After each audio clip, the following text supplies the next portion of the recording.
Every yard, every hit, every second. It's earned out here. This game demands more than just skill. It demands fuel. The right fuel. Cause out here it's not just about how hard you work. It's about how long you keep going. When the game gets real, drink bottle still. Welcome into the week one OUA recap. Connor, we said before the game started that we had 3 or 4 really high-end matchups. Well, we got 3 that were as advertised, and then out of nowhere comes U of T with their onslaught, and U Ottawa's got the Detroit Lions trick plays going. I mean, welcome back, OUA football. Seems like an understatement, but that's what we're going to go with here because holy crap, did the biggest province in the country deliver a grand reopening to university football. Oh my goodness, dude. Oh my goodness. What a freaking weekend in the OUA. Fantastic games all around, like you're saying. But Wade, I think we got to start in Toronto. The York Lions, for the first time in nearly a decade, I tweeted it out since the Brett Hunchak era, they're picking up a home opening win, 31-24 over the McMaster Marauders. What a ball game. What a treat. And you know what? There's a lot in this game to be kind of excited for both sides. For McMaster, you and I talked about probably going to have the panic button going late in this one or for the rest of the season if they aren't successful in pulling out a win at York. But Connor, it went down to the wire. And for me, it felt like McMaster was just a team that didn't have a lot of experience in those games. And as you're looking at this team that's like kind of retooling as they're going through this era, like Thalman stepping in, I thought he played very well. Mhm. It looked like they just didn't have a lot of experience in those moments. And York ends up with a goal line stand. Keegan Hall then has to take the kneel downs as he has to catch the ball off the snap and dive forward into his offensive lineman so that he doesn't fall backwards into the end zone. It was just like this flurry of events, and every score was matched. The York defense flew around. The special teams for York, I thought, were the difference maker, really. But no, a lot of things on both sides to be very excited for as we go throughout this season. Oh, absolutely. And, let's stay in the six. Let's stay in the city of Toronto because your Varsity Blues had a darn showing. And Scott Barnett was the headline in that game, setting a school record at the quarterback position for passing yards in that one. What a freaking standout performance for him. Yeah, so U of T had tweeted out 567. The box score has been redone or they've collected the stats. For those that are wondering, I was told this weekend that it's kind of a newer stat system. So people are still getting used to and adjusting it. So there are being corrections made as we go throughout this week. But it's been recorrected to 600 plus yards. And Connor, 600. the running joke, and Scott Barnett was wearing his Huron Heights undershirt, but the running joke is that, Huron Heights runs this 10 guys, 12 guys in the box, whatever they want to throw at you, and it's like triple option, almost looks like Army, like your US military academy, running their kind of offense. And the joke was that they never seem to put out quarterbacks because they don't really get a lot of reps and chances to throw. Well, Scott Barnett wearing his Huron Heights undershirt goes out and has a day. And I saw a couple of my old teammates tweet out like, white pants come back, and immediately the team's over 500. I kind of chuckled at that one, but Scott for being the Huron Heights alumni and developing through the program the last couple years, he put it on display. And some of the receivers, Jake Oseen, Chris Joseph, they had phenomenal days. And it just felt like wherever they caught the ball, there was room to move. Um, Very big kudos to that coaching staff. We talked to DA before the season. He's like, we're not going to overpower people. We have to out scheme. Well, by God, did they ever out scheme? It looked like guys were just running wide open all day. 32 of 39 was the last completions for attempts I saw, which is absolutely absurd in a Canadian football game. So exciting for the Blues to be 1-0. They were 1-0 last year as well after the win over Waterloo, but this one certainly had some style behind it as Scott and Chris Joseph both set multiple school records in week 1 of this season. Wade, we got a few more games to talk about. We could talk about these two Toronto teams, for the rest of the podcast if we really wanted to, but we got a few more heaters to talk about here. And let's go to the Limestone City, a quadruple overtime game that came down to the wire. The Western Mustangs, the Queens Gales, in, arguably one of the most entertaining openers of the weekend, depending on what school you cheer for. There's a lot of entertaining games. I mean, but goodness gracious, you were there. So I will let you talk about this one, but good golly, 4 OTs, such a fun game. Okay, so we'll start with Western and kind of work our way through. The start of that game was about as rough as I've seen Western look in a very long time. They looked like they were rusty. And to be fair, week 1, we know for a fact they didn't have the joint practices. So maybe that was the difference, but they looked rusty. And Hillock was kind of missing long a lot of the time.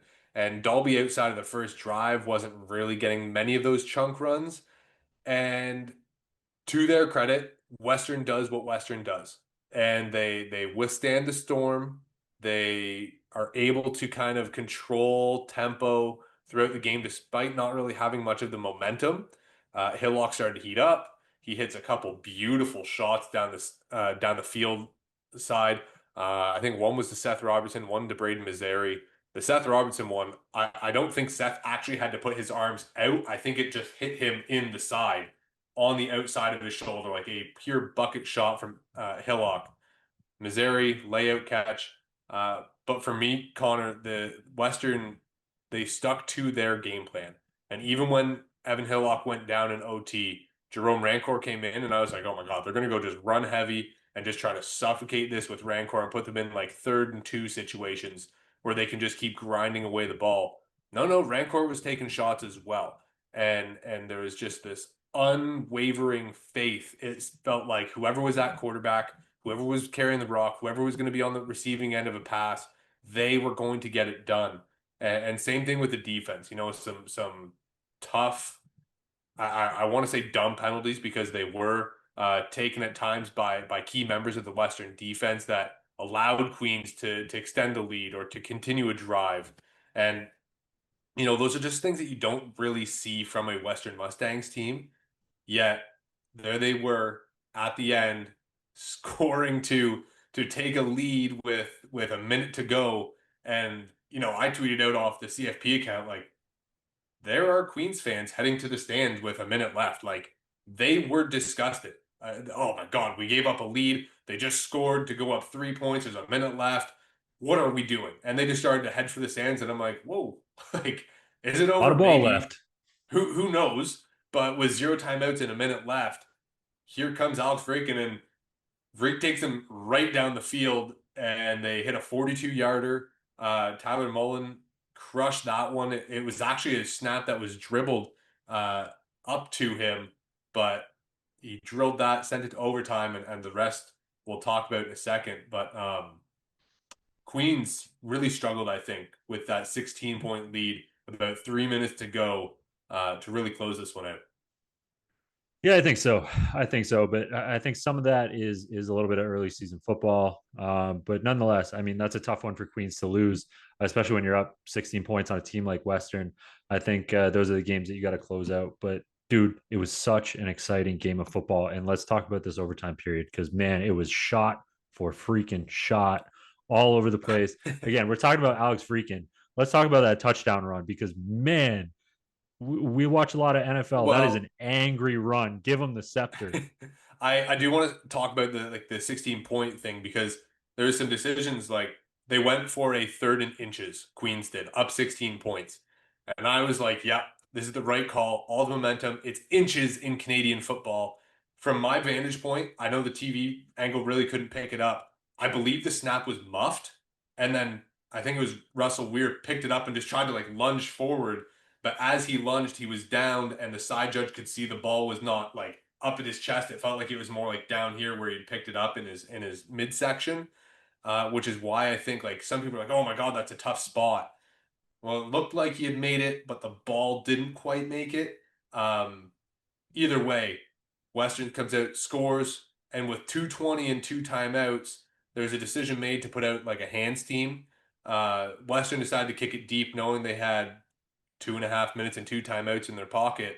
And it just kind of spelled from there. But this angry run we're talking about, because 3rd and 4, and you get a free edge rusher off the boundary side, you're forced to roll out to your left as a right-handed quarterback. These are not good things lining up.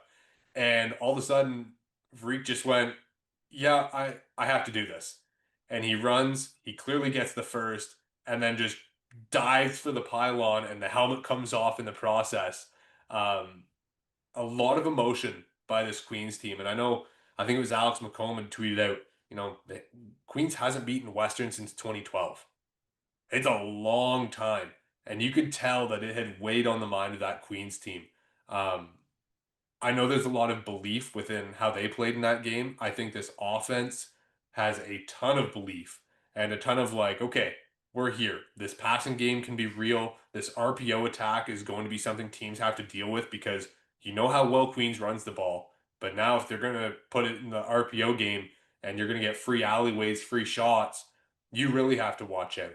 In the third overtime, for Vreek to go and make that run, that was something else. Oh man, it sure was. And when I saw the highlight, I was out of my seat for that one. It's such a great run, veteran leadership from a veteran guy, and I think those when you have a quarterback like Alex Freakin, I think those are the things that you are looking for him to do in these types of situations. Yeah, and I thought he played a really strong game. I mean, the interceptions that were seen or thrown by both quarterbacks. Vreek's early on was a ball that went off the hands and into somebody's. I think Hillock's as well was something that got tipped at the line or something that went through the hands and into Keegan Vanek. So both quarterbacks played a really clean game. They made big time plays when they had to, like Hillock with those two deep balls, Vreek with the run, a couple throws that were really needed, especially trying to get down the field with no timeouts. So um, you get two really high end quarterbacks, two really high end teams.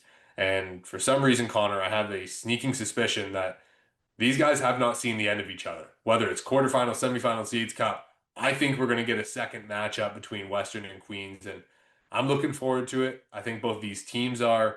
There's a lot of emotion in this rivalry still, despite how one side it has seemed of late. There's a lot of intensity between these two teams. There certainly is, and there certainly was, and there certainly will be. But let's move on here to the Laurier Golden Hawks and the Guelph Griffins. Welcome to the OUA. Cal Wither, Tristan Uh, Aboud, and his guys the go for dude. 500 yards. Now Oh, I want man. to talk about the dude first because as good as Cal Wither looked, and you kind of hit the nail on the head there, like he looked pretty comfortable. Um, Connor, Tristan Aboud, and I'm gonna take the words out of Justin Dunk's mouth because in the post game at Guelph, he said on the field, if this guy is playing in a city near you, go and spend the money and watch a Het Crichton caliber quarterback play football because that's what it looks like. He put up for being the not mobile quarterback in the Guelph quarterback room. Tristan Aboud puts up 90 plus yards on the ground. He had 500 yards of offense. And Connor, it felt like Guelph kind of started with the week one jitters and then went, oh, right, let's just play some football and turned it up from there. If this quarter or if the first quarter hadn't happened, I don't know if we're talking about Laurier being 1-0 and Cal Wither looking great. I think the entire story is Guelph is for real. And they will be for real. And they are for real. And they're going to be a pain in every single team's side. It's just they had a tough first quarter. You have to play a complete game. But in week one, look, we saw Western play a really tough start to the game. They looked kind of unusual. And they turned it around and got lucky in overtime to pull out that win on the road. Not really lucky, but you know what I'm trying to say. Guelph, on the other hand, made a big time push late, and Tessier's diving catch in the end zone. Beautiful Uh, play. Tristan Aboud trucking guys into the end zone himself. Like there are big time playmakers, and they are led by the dude, number 8, Tristan Aboud. I'm excited to watch this Guelph team play this year. Absolutely, man. Absolutely. And you know, you're right. Guelph had a tough start to this one. They got blanked in the first half. Laurier was up, if my math's correct, Laurier was up 23-0 at this point. But then what does Guelph do? They come out and win the second half of this football game. They put up 21 unanswered points in the third quarter, blanked the Laurier Golden Hawks, who for all things considered are one of the better offenses in this conference. And they won the second half. They won the second half 28-10. Now, like you're saying, unfortunately, they had the tough first half in this game, but there is a lot to like and a lot to be excited about for the Guelph Griffins because darn it, the way that they bounced back, Mark Soraya had his guys right in the second half of this ball game, and for my money, they won the second half of this ball game. Yeah, and there's still some guys that are still injured, not quite yet playing for Guelph. So I expect this team to keep getting better. But for Laurier, I mean, the defense in the first half looked like the defense we fully expected. And then all of a sudden, Tristan Aboud just went, whoa, whoa, hold up. I have some answers. And it just looked like he knew what was coming, but still big time plays, big time players all over the field. Tayshawn Jackson looked electric carrying the ball. Last year it was more of just like return games, sprinkle them in to catch a couple passes. No, there was one point late in the fourth quarter, I believe, where they tried to run on third and short or second and short. He just kind of barreled into the back of the offensive lineman and they just drove him for an extra 20 yards. It felt like just pushing and pushing and pushing rugby scrum style. Um, Laurier is going to be damn good. Guelph's going to be damn good. Western's going to be damn good. Queens is going to be damn good. And we're just after week 1. And you can just see the high level football that we have. But we have one more game to get to. It is your alma mater. What do you have to say for the GGs going 1-0? Charles Asselin. We got to talk about that play right off the hop. I mean, oh my goodness, what a touchdown! The Detroit Lions esque hook and ladder play, fantastic play, fantastic little gadget play there. But the story in this one for me, really, I mean, when we're looking at the game as a whole, yes, Ottawa won this game 27-12. Waterloo, for all intents and purposes, played a darn good football played a darn good football game. And the one thing I will say that kind of hampered Waterloo's game, and if people are just kind of stat surfing and box score looking, they're going to say, oh, well, Waterloo, they lost 27-12. They couldn't have been that good. Well, no, they were. They played a darn good football game. It's just they struggled to find the end zone. They didn't find the end zone at all in this game. And I think that was the difference in this game where Ottawa was able to create plays and create scoring plays. Waterloo just couldn't find the end zone, but I think they played really well. I thought Nick Orr played a fantastic game.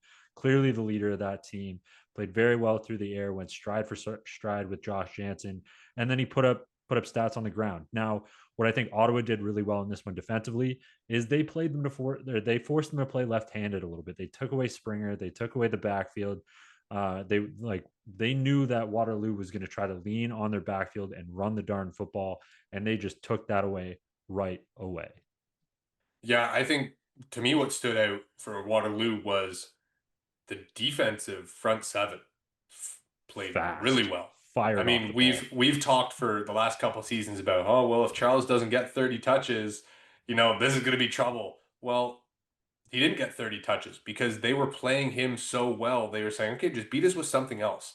And to their credit, Jansen was able to make enough plays. And whether that is Coach Belfay calling up the hook and ladder that Amon Ra has run so many times for your Detroit Lions, whether it's to the lineman or the running back or another receiver, there's something about those gadget plays in week 1 where you're like, ooh, did we really need to show that on film? But at the same time, you're like, kind of, because now it's something teams are going to want to look for, and it made a difference and got you to 1-0 and really opened up that game because that was the first major that was scored on that field. But I'm with you. Waterloo struggled in the red zone. Ottawa just had a few key stops, and then the opportunities created by the gadget plays, the chunk plays, the turnovers. I think Ottawa is going to be a very strong team, but Waterloo certainly showed that that offseason of weightlifting, that old school let's pump some iron, crush some tackling dummies, and move on and be uber physical. It's certainly looking like it's paying off early.